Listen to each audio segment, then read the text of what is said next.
Why is Paul Biya, a 92 years old man, yes, you heard me right, a 92 years old man running again for president in 2025?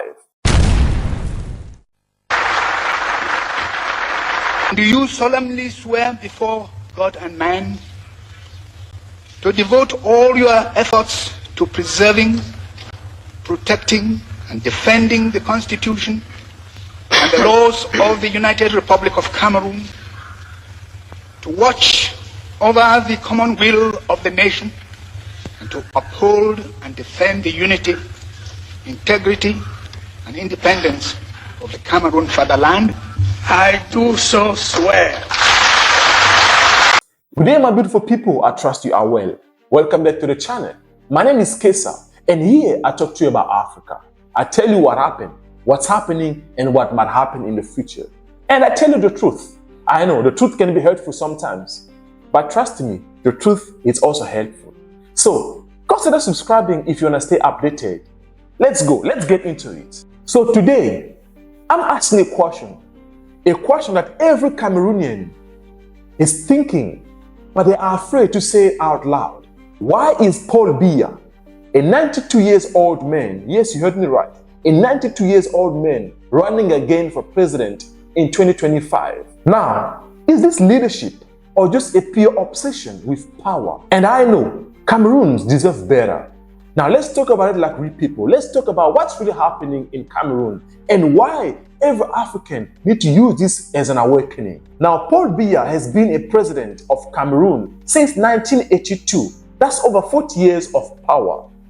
And the shocking part is most Cameroonians were not even born when he took office. He has ruled the country through the Cold War, the rise of the internet, and now artificial intelligence. Yet here we are in 2025, and he wants another term, and not just any term.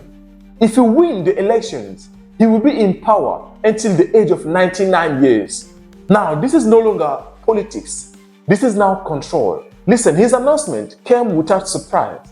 It came with deep disappointment. Young Cameroonians who are jobless, struggling, and full of untapped talent are asking, how can the same men who failed to solve our problem for 40 years suddenly become the solution in 2025? Now, let's be clear here. This is not about ageism. It's about the ability.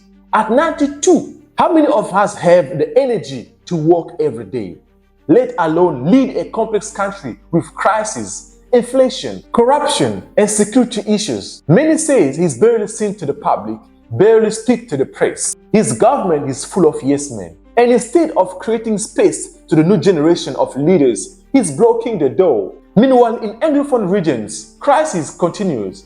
In the streets of Douala and Yaoundé, young people are dreaming of a new Cameroon, but their voices are being ignored because elections in Cameroon are not about people, they're about the system keeping itself alive. Now, Cameroonians must ask themselves, is this what we want?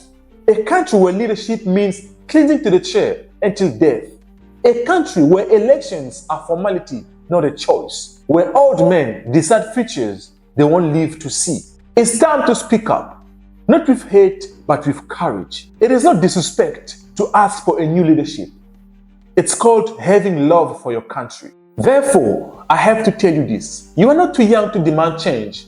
And change does not start in election. It starts in minds, voices, and movement. Remember, even the longest night ends with sunrise. Africa has risen before from apartheid, coups, and colonialism.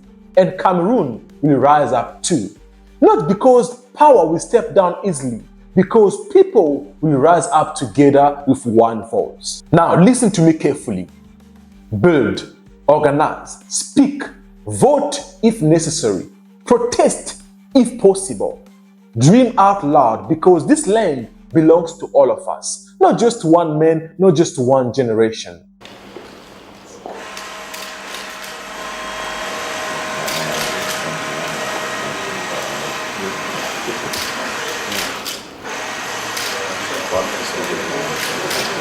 I think this is a Cameroonian first, Mr. President.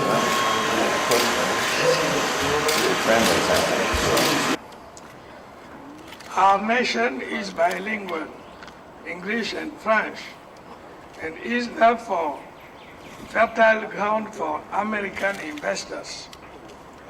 Our two governments have signed an agreement on the reciprocal protection of investments, which will certainly encourage them.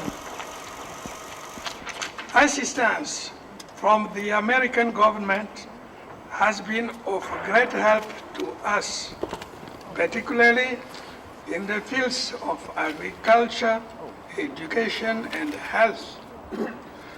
We do appreciate the contribution of the United States to our social life and hope that the number of cultural exchange programs will increase.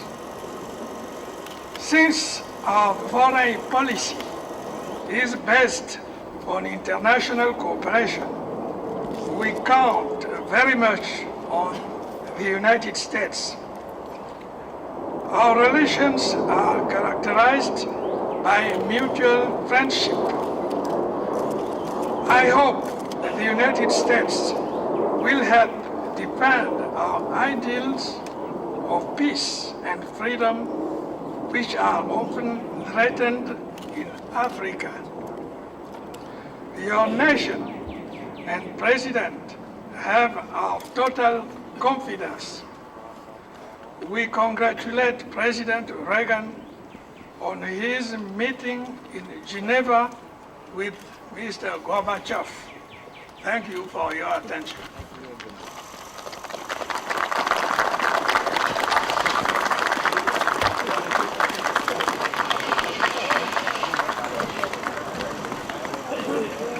Guys, I appreciate your support. Thank you so much. I'll see you guys in the next video.